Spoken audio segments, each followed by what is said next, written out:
Khader Bhai, Hema committee report വന്നതിന് ശേഷം ഏറ്റവും കൂടുതൽ നടന്മാർക്കെതിരെ ആരോപണം ഉന്നയിച്ച ഒരു ലേഡി ഉണ്ട്. നമുക്ക് പേര് പറയണ്ട, ആളുകൾക്ക് ഏകദേശം മനസ്സിലാവും.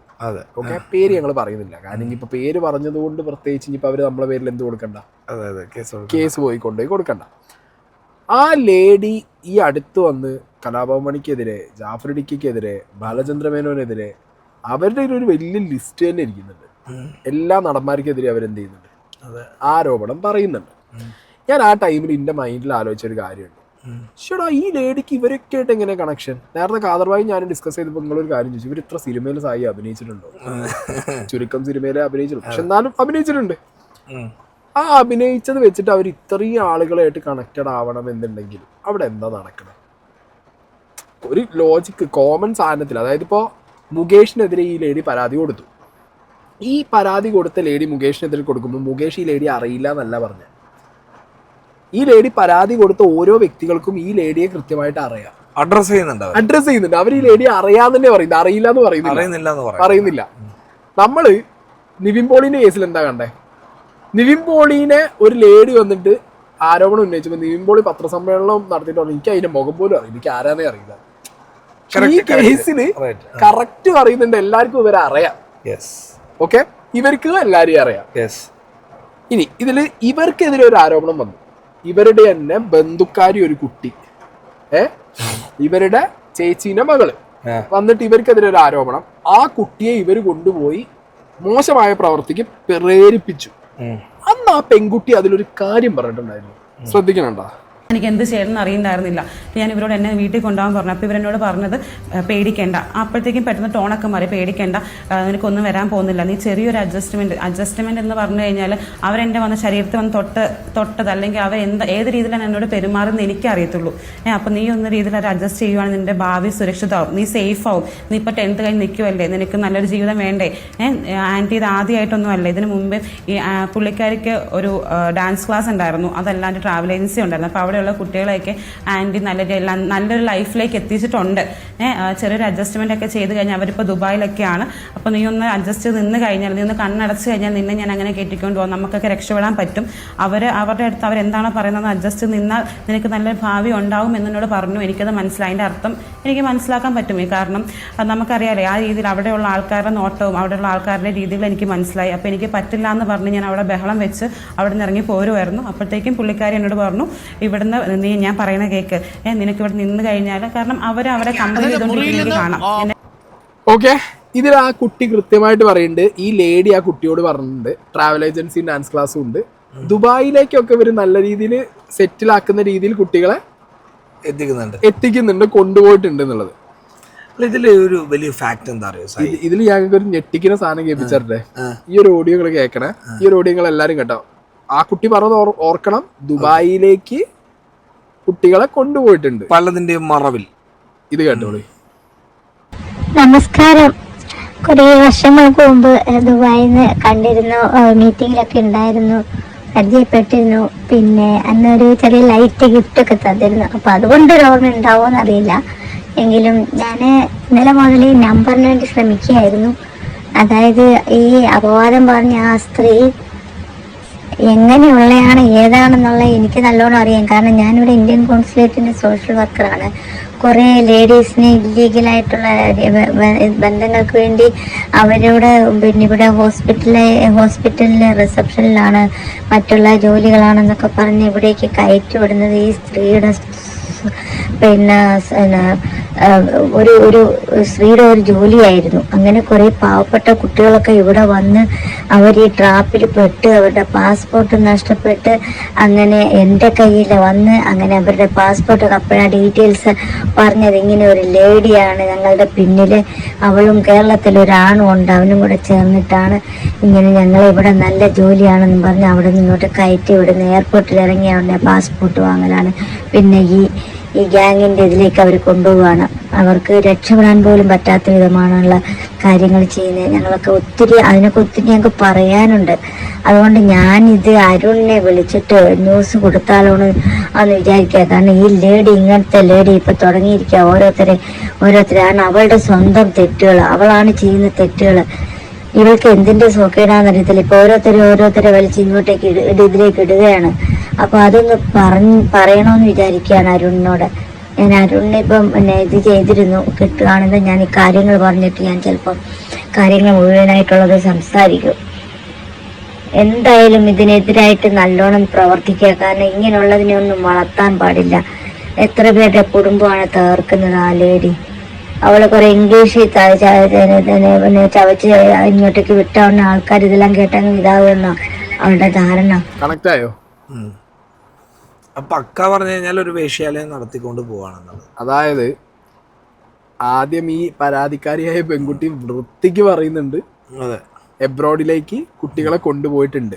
അത് സോളിഡിഫൈ ചെയ്യുന്ന രീതിയിൽ അപ്പുറത്തുനിന്ന് ഇന്ത്യൻ കോൺസുലേറ്റിന് വേണ്ടിയിട്ട് വർക്ക് ചെയ്യുന്ന ലേഡി പറയുന്നു ഇവർ കൊണ്ടുവന്ന കുട്ടികൾ ഇവിടെ ട്രാപ്പ് ആയതിനെ കുറിച്ചിട്ട് അവർക്ക് കൃത്യമായ വിവരമുണ്ട്. ഇനി വേറൊരു വോയിസും കൂടി ഉണ്ട്. ഇവരുടെ ഫ്ലാറ്റിന് അടുത്തുള്ള നൈബറാണ് പറയുന്നത് കേട്ടോളൂ. മിനു മുനീറിനെ അന്വേഷിച്ച് എല്ലാ ദിവസവും അവര് താമസിക്കുന്ന ഫ്ലാറ്റിൽ പോലീസ് കയറി ഇറങ്ങുകയാണ്. ഇന്നിപ്പോ സൈബർ സെല്ലിൽ നിന്നുണ്ടായിരുന്ന ലോക്കൽ പോലീസ് ഉണ്ടായിരുന്ന ക്രൈം ബ്രാഞ്ച് ഉണ്ടായിരുന്നു. അവരെ ഒരാളെ സ്വാധീനിക്കാൻ ശ്രമിച്ചെന്നും പറഞ്ഞ് അവരൊരു കേസ് കൊടുത്തിട്ടുണ്ട്. അവസാനം അന്വേഷണം വന്നു കഴിഞ്ഞപ്പോ ആരായിരുന്നു അത്? അവരുടെ ഒരു പെർമനന്റ് വിസിറ്റർ ആയിരുന്നു. അവരുടെ ഫ്ലാറ്റിൽ പാതിരാത്രികളിൽ BMW ബെൻസിലും ഒക്കെ വന്നുകൊണ്ടിരുന്ന ഒരു വ്യക്തിയായിരുന്നു. എന്തോ ഒരു കാരണത്തിന്റെ പുറത്ത് അവരായിട്ട് ഉടക്കി കഴിഞ്ഞപ്പോൾ എന്നതാ സ്വാധീനിക്കാൻ ശ്രമിക്കുന്നു എന്നും പറഞ്ഞ് അവര് കേസ് കൊടുത്തു. പോലീസ് വന്ന് അന്വേഷണത്തിന് വന്നു കഴിഞ്ഞപ്പോൾ ബിൽഡിങ്ങിന്റെ വിസിറ്റർ ലോഗ് എടുത്തു കഴിഞ്ഞപ്പോൾ എന്താ കാണുന്നത്?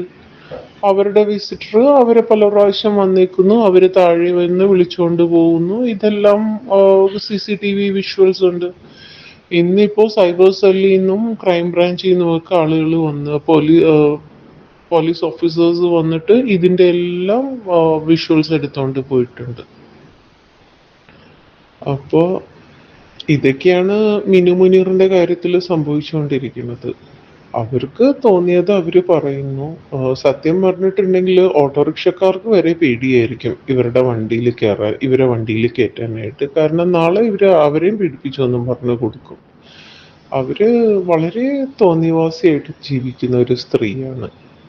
ആരെയും ഒരു ബഹുമാനവും ഇല്ലാതെ, നാട്ടുകാരെ ആണെങ്കിലും നൈബേഴ്സ് ആണെങ്കിലും ആരെയും ഒരു ബഹുമാനവും ഇല്ലാതെ, നമ്മൾ ഈ നാട്ടുകാരെ സംബന്ധിച്ച് ഇപ്പൊ ഇതൊരു ബുദ്ധിമുട്ടായിട്ടിരിക്കുകയാണ്. നമ്മൾക്ക് ഈ നാട്ടുകാർക്ക് സത്യം പറഞ്ഞിട്ടുണ്ടെങ്കിൽ ഇതൊരു ബുദ്ധിമുട്ട് തന്നെയാണ്. കാരണം ആ ഫ്ലാറ്റിലേക്കുള്ള വഴിയിൽ എപ്പോ നോക്കിയാലും മീഡിയ പേഴ്സൺസും മീഡിയ ക്യാമറാസും പോലീസും ബഹളമൊക്കെ ആയിട്ട് സത്യത്തില് ഞങ്ങൾ ഈ നൈബർഹുഡിലുള്ള ആൾക്കാരുടെ സ്വസ്ഥമായ ജീവിതം ഈ സ്ത്രീ തകർത്തേക്കുകയാണ്. അപ്പോ സാധാരണക്കാരനെയും ഇവര് ഉപദ്രവിച്ചുകൊണ്ടിരിക്കുവാണ്. അല്ലാതെ സിനിമാക്കാരെ മാത്രമല്ല, ഇവരുടെ ആയിട്ട് സഹകരിച്ചിട്ടുള്ളവരെ മാത്രമല്ല, ഇവരെ കണ്ടുപരിചയം പോലും ഇല്ലാത്തവർക്കും ഇവരൊരു ഉപദ്രവമാണ്. എങ്ങനെയുണ്ട്? അതായത് ആക്ച്വലി ഞാൻ സംശയിച്ചത് തന്നെയാണ്. അതായത് ഇപ്പൊ നിങ്ങൾക്കും അത് സംശയം ഉണ്ടാവും, നിങ്ങൾക്കും കാണും. ഈ ഒരു ലേഡിക്ക് എല്ലാരെയും അറിയാം, എല്ലാവർക്കും ഈ ലേഡിയെയും അറിയാം. എല്ലാരും മീൻസ് ചിലർക്ക് കിട്ടും. ഇവർ ആരോപണം ഉന്നയിക്കുന്നവർക്ക് ഈ ലേഡിയെ അറിയാം, ആർക്കൊക്കെ എതിരെ ആരോപണം ഉന്നയിക്കണമെന്നും ഈ ലേഡിക്ക് അറിയാം. അപ്പൊ ഇവര് തമ്മിൽ ഇപ്പൊ ഞാൻ പറഞ്ഞല്ലോ, ഈ ലേഡി പറയുന്ന കാര്യങ്ങൾ ഇപ്പൊ ഇവര് പറയുന്നത് എന്താ അറിയോ, വളരെ കൃത്യമായി സ്ഥലം, ഹോട്ടല്, സിറ്റുവേഷൻ, സിനിമ ലൊക്കേഷൻ, ആളുകൾ, അവരെന്ത് ചെയ്യുന്നു, എന്ത് ഡ്രസ്സായിട്ടിരുന്നതെന്നൊക്കെ ഇവർ പിൻ പോയിന്റ് ആയിട്ട് പറയുന്നുണ്ട്. നുണക്കഥയാവില്ല അപ്പൊ, അത് ഉള്ള കഥകൾ തന്നെയാണ്. പക്ഷെ ആ കഥയിലെ അതിന്റെ തിരക്കഥ ഇവളായിരുന്നു എന്നേ ഉള്ളൂ. ആ കഥയിൽ ഇപ്പൊ നമ്മളോട് പറയുമ്പോൾ ഇവർ ഹീറോ ആയിരുന്നെങ്കിൽ വില്ലനാണ്. ശരിക്കും ഇവർ വില്ലനാണ്. അതായത് എന്താ രസമായി, എനിക്ക് പുള്ളിക്കാരെ കുറിച്ചിട്ട് ഞാനൊരു ഇൻസ്റ്റാഗ്രാമിൽ ഒരു വീഡിയോ ഇട്ടായിരുന്നു. അതായത് നമ്മുടെ നടൻ മുകേഷ് നല്ലവനാണെന്നോ അതൊന്നും അല്ല എൻ്റെ അഭിപ്രായം. മുകേഷിന്റെ വാട്സപ്പിലേക്ക് വന്നൊരു വളരെ പ്രധാനപ്പെട്ട ഒരു കാര്യം ഉണ്ടായിരുന്നു. എന്താണ്, 2009 അത് കഴിഞ്ഞിട്ട്, 2009 വാട്സപ്പില്ല, 2009 ഒരു ലാപ്ടോപ്പ് പൈസ ചോദിച്ചു. അത് കഴിഞ്ഞിട്ട് പിന്നീട് കുറെ വർഷങ്ങൾക്ക് ശേഷം വാട്സപ്പിൽ വന്നതിന് ശേഷം മുകേഷിനോട് പൈസ ഇവർ ആവശ്യപ്പെട്ടിട്ടുണ്ടെന്നാണ് പറഞ്ഞത്. അപ്പൊ ഇവരെ ഇനി ന്യായീകരിച്ച് എന്താ അറിയോ, അവരെ കസിൻ മെസ്സേജ് അയച്ചതാ. എനിക്കറിയില്ല എനിക്കറിയില്ല, അല്ല അയച്ചിട്ടുണ്ട്, പക്ഷെ ഞാനല്ല, കസിനാണ്. അതെ. ഇവർക്ക് ഈ ഇവരാരൊക്കെ എതിരെ ആരോപണം ഉന്നയിച്ചിട്ടുണ്ടോ അവരെയായിട്ട് ഇവർക്ക് കൃത്യമായ ഇടപാടുകളുണ്ട്. അവർക്ക് ഇവരോടും ഇടപാടുകൾ, അവർക്ക് ഇവരോടും ഉണ്ട്. ഇതൊക്കെ കൺസേണോട് കൂടിയിട്ടുള്ള പരിപാടിയാണ്. പക്ഷെ നമ്മൾ ഇവിടെ അതായത് മെയിൻ സ്ട്രീം മാധ്യമങ്ങൾ ഇതിൽ കുറ്റപ്പെടുത്തേണ്ടത് ഞാൻ വേറൊന്നും പറയാനല്ലോ കേട്ടോ. മുഖ്യധാരാ മാധ്യമങ്ങൾ ഈ ചപ്പറുകളെയൊക്കെ വലിച്ചു കൊണ്ടുവന്ന് ചർച്ച ചെയ്ത് അതിലൂടെ ഉണ്ടാക്കിയെടുക്കുന്ന റേറ്റിങ്ങിനപ്പുറത്ത് ഈ പറയുന്ന വിഷയങ്ങൾക്കൊന്നും ഒരു പുല്ല് വില കൊടുക്കാൻ പാടില്ല. പക്ഷെ ഇവളുടെയൊക്കെ ഈ തെമ്മാടിത്തരം ചൂണ്ടിക്കാണിക്കേണ്ടതുണ്ട്, അത് അവർ ചെയ്യുന്നുമില്ല. അല്ല, ഈ മുഖ്യധാരാ മാധ്യമങ്ങളുടെ അവസ്ഥ എന്ന് പറഞ്ഞു കഴിഞ്ഞാൽ അവർക്ക് എന്ത് മതി? ഇത് മതി, റേറ്റിംഗ് ആണ് അവരുടെ മെയിൻ. ഓക്കെ, പക്ഷെ അവര് അന്വേഷിക്കേണ്ടത്, ഇപ്പൊ ഞാൻ സിദ്ദിഖിന്റെ കേസിൽ ഒരു സ്ക്രീൻഷോട്ട് ഇട്ടിട്ട് ആ അക്കൗണ്ടിനെ കുറിച്ച് പറഞ്ഞിട്ട് ഞാൻ പറഞ്ഞു കൃത്യമായി അവിടെ പോയി അന്വേഷിച്ച തെളിവ് കിട്ടുമെന്ന് പറഞ്ഞിട്ടുണ്ടായിരുന്നു. ഞാൻ വീണ്ടും ഇവിടെ പറയുന്നു, ഈ ദുബായ് കോൺസുലേറ്റിലൊക്കെ ഇങ്ങനെ കാര്യങ്ങൾ ഹെൽപ്പ് ചെയ്യുന്ന ഈ ലേഡി, ഇതിപ്പോ അരുൺകുമാറിനെ അവര് കോൺടാക്ട് ചെയ്യാന്നാണ് ഇതിൽ പറയുന്നത്. റിപ്പോർട്ടറിന് അങ്ങനെ സാധനം കിട്ടിയിട്ടുണ്ടെങ്കിൽ ദയവ് ചെയ്തിട്ട് അവർ എന്ത് ചെയ്യണം? പുറത്തു വിടണം. അത് SIT കൊടുക്കുക, അല്ലെങ്കിൽ പുറത്തു വിടുക വേണം. കാരണം ഈ രീതിയിൽ ഇടപാടുകൾ ചെയ്ത് വെച്ചിരുന്ന ഒരു വ്യക്തി ഇനി വരും കാലത്തിൽ ഞാൻ ഏറ്റവും വലിയ പുണ്യാളത്തിയാണ് എന്ന് പറഞ്ഞിട്ട് വന്നിട്ട് അന്ന് നടന്ന കാര്യങ്ങളിൽ നിന്നൊക്കെ കൈ കഴുകി ഞാൻ ഏറ്റവും അടിപൊളി എന്ന് പറഞ്ഞു വരാൻ പറ്റൂ? ഇല്ല, അതൊന്നും അല്ല. എനിക്ക് ഏറ്റവും സങ്കടമായിട്ടുള്ള ഒരു കാര്യം എന്താ പറയുക, കലാഭവൻ മണിയെ കുറിച്ചിട്ട് ഈ സ്ത്രീ പറയുന്നതാണ്. കലാഭവൻ മണിയെ കുറിച്ചിട്ട് പറയാണ്.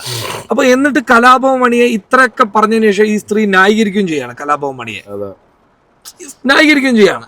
എന്താണ് അവർ പറയുന്നത്? അല്ലേ, കാലുപിടിച്ചു, അല്ല എന്റെ പ്രശ്നങ്ങളൊന്നും ഉണ്ടായിരുന്നില്ല, അയാൾ ഒരു നല്ല മനുഷ്യനാണെന്ന് ഇയാൾ കൺക്ലൂഡ് ചെയ്തിട്ട് വിടുന്നുണ്ട്. തുടക്കത്തിൽ ആദ്യം ഇട്ട് കൊടുത്തു, കലാഭവൻ മണിയടക്കം ഇട്ട് കൊടുക്കുകയാണ്. ദയവ് ചെയ്തിട്ട് ഈ പറയുന്ന ഇത്തരത്തിലുള്ള പെണ്ണും പിള്ളേരുടെ ഒക്കെ ഇമാതിരി പരിപാടിക്ക് നമ്മൾ തല കൊടുക്കുന്നത് മെയിൻ സ്ട്രീം മാധ്യമങ്ങളാണ് ഇവർക്കൊക്കെ വഷളാക്കുന്നത്. കാരണം ഇവരൊക്കെ ഇര എന്നുള്ള കാര്യം, ആരാണ് ഇര? ഇവരാണോ ഇര? ഇവരാണോ ഇര? ഈ വോയിസ് ക്ലിപ്പിലും ഇവര് നിലവിൽ ചൂഷണം ചെയ്തിട്ടുള്ള 16 വയസ്സിലുള്ള ഇൻസിഡന്റ് ഉണ്ടായിട്ടുള്ള ആ പെൺകുട്ടി അടക്കമാണ് ഇരകള്. ഇവര് ഈ പറയുന്ന സ്ത്രീയാണ് വില്ലത്തി. അവരെ സ്റ്റോറി തിരിച്ചു പറയാണ്. എന്തോ ഈ സ്ത്രീ, എനിക്ക് ഈ സ്ത്രീയുടെ ഒരു ബോഡി ലാംഗ്വേജ് തോന്നിയപ്പോ നാളെ വന്ന് കണ്ടു. അവര് കോൺഫിഡൻസ് എന്താ അറിയോ, ഈ പറഞ്ഞ വ്യക്തികൾ എങ്ങാനും ഇവർക്കെതിരെയായ ഇവർ ഈ പറഞ്ഞ വല്ല ഫോട്ടോ വീഡിയോ ഒക്കെ എടുത്തു വെച്ചിട്ടുണ്ടെങ്കിലോ? അതെ, അല്ല, പൊതുസമൂഹം മനസ്സിലാക്കേണ്ട ഒരു കാര്യം എന്ന് പറയുന്നത് ഇത്തരക്കാരൊക്കെ തള്ളിക്കളയാന്നുള്ളതാണ്. ഇത് ഇവരൊക്കെ ബലാത്സംഗം, പീഡനം എന്നൊക്കെ പറയുന്നത് സത്യം പറഞ്ഞു കഴിഞ്ഞാൽ അതൊരു വലിയൊരു വിഷയമാണ്. അത് ഇരയാക്കപ്പെട്ട ആൾക്കുണ്ടായിട്ടുള്ള ട്രോമയെ അടിസ്ഥാനപ്പെടുത്തിയിട്ടുള്ള വകുപ്പുകളാണ് അതൊക്കെ. അതിനു വേണ്ടിയിട്ടാണ് ഈ മൊത്തം ഇപ്പൊ BNS-ലാണെങ്കിലും IPS-ലാണെങ്കിലും അതിനൊക്കെ സെക്ഷൻ കൊണ്ടുവന്നത് അതിനാണ്. പക്ഷെ ഇതുപോലെയുള്ള ആളുകൾ പൊളിക്കാൻ പറ്റണം. അതെ, പോലീസുകാർക്ക് ഞാൻ ചോദിക്കുന്നത് എന്താ പറയുക, ഈ പോലീസുകാരെ എവിടെയെങ്കിലും ഒരു പ്രതിഷേധം സംഘടിപ്പിച്ചാലോ ഒരു മീറ്റിംഗ് കൂടിയാലോ 4-5 ദിവസം അതിന്റെ കണക്കും കയ്യും എടുക്കാൻ വേണ്ടിയിട്ട് പിന്നോട്ട് വരുമ്പോ ഇതുപോലെയുള്ള പോലീസിന് പറഞ്ഞിട്ട് കാര്യമില്ല. ഇതിലൊരു പ്രശ്നമുണ്ട്, എന്താ പറയുക, പോലീസിന് മാത്രമല്ല കോടതിയെ അടക്കം വിമർശിക്കേണ്ട പല കാര്യങ്ങളുണ്ട്. അങ്ങനെ പറയുന്നത് ശരിയാണോ തെറ്റാണോ എന്നുള്ളത് അറിയില്ല. ചില സമയങ്ങളിൽ കോടതി അടക്കം സ്വീകരിക്കുന്ന ചില കാര്യങ്ങൾ ഇവരൊക്കെ അത് മിസ്യൂസ് ചെയ്യുന്നതാണ്. കോടതി യഥാർത്ഥം നല്ലതിന് വേണ്ടി ചെയ്യാണത്, പക്ഷെ ഇവരത് മിസ്യൂസ് ചെയ്യുന്നു. ഇതിലിപ്പോ ഇവരെ കുറിച്ച് നമ്മൾ സംസാരിച്ചില്ലേ, നാളെ ഇനി നമുക്കെതിരെ പറയുമോ? പറയും.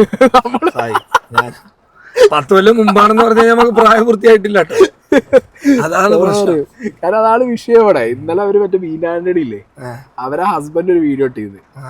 അങ്ങേരെ കുറിച്ച് വലിയൊരു സാധനം ബീനാന്റണിനെ കുറിച്ച് വേറൊരാള് പറയുന്നു. ഗോസിപ്പ് സാധനല്ലേ, ഈ സാധനം എടുത്തിട്ട് അടിച്ചിട്ടുണ്ട്. അപ്പൊ നിങ്ങളെ കുറിച്ച് ബാക്കിയുള്ളവർ പറയുന്നോ? അതെ, ഫിലിം ഇൻഡസ്ട്രിയിലുള്ള ആൾക്കാര്, എനിക്ക് വലിയ നല്ല അഭിപ്രായമൊന്നും ഇല്ല, പക്ഷെ എങ്കിലും ഞാൻ പറയാണ്, ഇതുപോലെയുള്ള സാധനം ഇത് അവർക്ക് മാത്രമുള്ള ഒരു ഇഷ്യൂ അല്ലേ എന്ന് പറഞ്ഞ് നിലവിൽ ഇഷ്യൂ ആക്കപ്പെട്ടിട്ടുള്ള ആൾക്കാരുണ്ടെങ്കിൽ, അല്ലെങ്കിൽ ഇങ്ങനെ കാരണമില്ലാതെ പേര് പറയുന്നുണ്ടെങ്കിൽ അതിനെതിരെയൊക്കെ ഒരു കൂട്ടമായിട്ടൊരു നടപടിക്രമങ്ങളിലേക്ക് പോവാം. കാരണം ഇവന്മാർക്ക് പോകാൻ പറ്റാത്ത കാര്യം അടുത്ത പേര് എന്റെ ആയിരിക്കും എന്നുള്ളതുകൊണ്ടാണ്. അതാ പേടി. എന്താണെങ്കിലും നല്ല രീതിയിലുള്ള മുതലെടുപ്പും ബ്ലാക്ക് മെയിലിംഗും ആണ്. ഇവളൊന്നും ഇരയല്ലാന്നേ. ഇത് സിറ്റുവേഷൻ യൂസ് ചെയ്ത് ഹേമ കമ്മിറ്റി റിപ്പോർട്ടിന്റെ സിറ്റുവേഷൻ യൂസ് ചെയ്ത് 36 വന്നിട്ട് 36 പണ്ട് ചെയ്ത് വെച്ച കാര്യങ്ങൾ എന്നൊക്കെ കൈ അഴുകി വെളുപ്പിക്കാൻ വേണ്ടിട്ട് വരാനുള്ള സ്വയം ഒരു മീഡിയയിലല്ല പറഞ്ഞു എന്റെ മുഖം കാണിക്കുന്നില്ലെങ്കിൽ ഞാൻ ഇരിക്കില്ല. അറിയിപ്പോന്നു. അത് ഞാൻ സ്ട്രോങ് എന്ന് കാണിക്കാനല്ല, അത് കാണിച്ചേ പറ്റൂ ഉദ്ദേശം. അതായത് ഇത്രയും നല്ല ഒന്നും പറയുന്നില്ല. അന്ന് ഞാൻ വിചാരിച്ചെന്താ അറിയോ, ഷീ ഈസ് കോൺഫിഡന്റ്. ഇപ്പൊ മനസ്സിലായി എന്താ കോൺഫിഡൻസ്. അല്ല അന്നേ ഞാൻ പറഞ്ഞിരുന്നു സായിനോട്, കാരണം വിശ്വസിക്കരുത്. ഇവരെ ഞാൻ ആദ്യം വിശ്വസിച്ചിട്ടില്ല. ഇവരെ ഞാൻ ആദ്യം മുതലേ വിശ്വസിച്ചിട്ടില്ല. ഇവര് പറയുന്നതിൽ കുറെ പ്രശ്നങ്ങളുണ്ട്. എനിക്ക് എന്തറിയോ, എനിക്ക് ആ മുകേഷ് പറഞ്ഞപ്പോ എനിക്ക് തോന്നിയ എന്തറിയോ, എനിക്ക് മുകേഷ് ആക്ച്വലി ഈ പറയുന്ന വിഷയവുമായി ബന്ധപ്പെട്ട് ഇവർക്ക് എന്തെങ്കിലും ലിങ്ക് ഉണ്ടാവാതിരിക്കാം. മുകേഷിന് ഒരു പേടി. പക്ഷെ ഞാൻ മനസ്സിലാക്കിയ ഒരു കാര്യം എന്തറിയോ, 2009 മുതല് 2023 വരെ ഈ പീരീഡ് മൊത്തം ടച്ചിനല്ല. ടച്ചിന്റെ കാര്യം പറഞ്ഞേ, അത് നിലനിൽക്കാനുള്ള കാരണം പറഞ്ഞു കേട്ടോ. ഞാനിവിടെ ഉണ്ട് എന്നുള്ളതൊന്ന് അറിയിക്കാൻ വേണ്ടിട്ട് ഇടയ്ക്കിടയ്ക്ക്, പിന്നെ കാശിന് ആവശ്യം വന്ന് ആരോട് ചോദിക്കുന്നു. അതെന്താ അതിനർത്ഥം? ഒറ്റ കാര്യോ, അതിൽ തന്നെ നിന്ന് 384 ഇന്ത്യയിലെ BNS വകുപ്പ് പറയില്ല, 384 എന്ന് പറയുന്ന ഒരു സെക്ഷൻ ഉണ്ട്, ഈ പണം അപഹരിക്കാൻ വേണ്ടിയിട്ട് ഇടുന്ന സെക്ഷൻ. അതിലൊക്കെ പിടിച്ച് അകത്തിടേണ്ട സമയം കഴിഞ്ഞ്. അതല്ല ഇവിടെ കഥ. 2009 ഈ പറയുന്ന സ്ത്രീയുടെ വലയിൽ വീണ ഒരാൾ 2023 വരെ ആ ട്രോമ അനുഭവിച്ചു കൊണ്ടിരിക്കുന്നു എന്ന് പറയുന്നത് നിസ്സാര കാര്യമായിട്ട് എനിക്ക് തോന്നുന്നില്ല. വലയിൽ വീണതാണോ അതോ ഇനി ആക്ച്വലി ചെലന്തിന്റെ വല എന്നറിഞ്ഞിട്ടും ചില പല്ലികൾ അതിലുണ്ടാകുന്ന സാധനങ്ങൾ എടുക്കാൻ പോവാറുണ്ട്. പക്ഷെ പറഞ്ഞിട്ട് കാര്യമില്ല അത്. അപ്പൊ എന്തായാലും ഞങ്ങളെ ലൈറ്റ് പിന്നെയും തുടങ്ങി. അതെ, മൊയിനൊക്കെ പോവുകയും ചെയ്തു. എന്റെ ഫീസ് പോയത് വണ്ടിയിൽ. അപ്പൊ ഞങ്ങളെ വണ്ടീന്റെ ഫീസ് ഇവിടെ അടിച്ചു പോയിട്ടുണ്ട്. അവരെ ഫീസ് അടിച്ചു പോകാതെ അവര് ശ്രദ്ധിക്കുക. എന്തായാലും പ്രിയപ്പെട്ട Kerala police immediately POCSO case വന്നല്ലോ, അറസ്റ്റ് ചെയ്ത് കൊണ്ടുപോകുന്നാണ് പറയുന്നത്. ചെക്ക് ചെയ്യും, പരിശോധിച്ചിട്ട് കേരള പോലീസിന്റെ മീഡിയ സെല്ലുണ്ട് ഒഫീഷ്യൽ, അതിലൂടെ ഒരു വീഡിയോ അങ്ങ് ഇടാം. ഇതൊക്കെയാണ് ചെയ്യേണ്ടത്. പ്ലീസ്, ഇത് റിക്വസ്റ്റ് ആണ്. കേൾക്കുമ്പോ തന്നെ ദേഷ്യം തോന്നാം.